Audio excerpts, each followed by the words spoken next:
副主席科薩切夫亦質疑美國總統特朗普關於馬杜羅親自監督押委內瑞拉總統馬杜羅嘅拘留中心外，星期日有民眾示威，反對美軍突襲委內瑞拉，認為美方冇權對任何國家單方面採取軍事行動，甚至扣押佢嘅總統。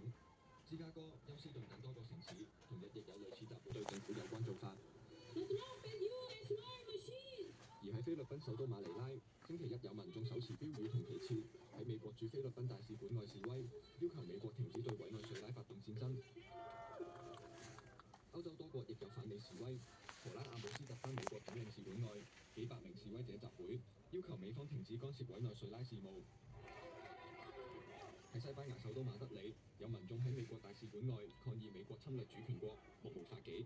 西班牙政府聯同哥倫比亞、巴西、智利、墨西哥、烏拉圭就委內瑞拉局勢發聯合聲明，話對委內瑞拉實施單邊軍事行動，為地區和平同安全開創極危險先例。各國對此深表關切，予以反對，呼籲通過對話同談判和平解決危機。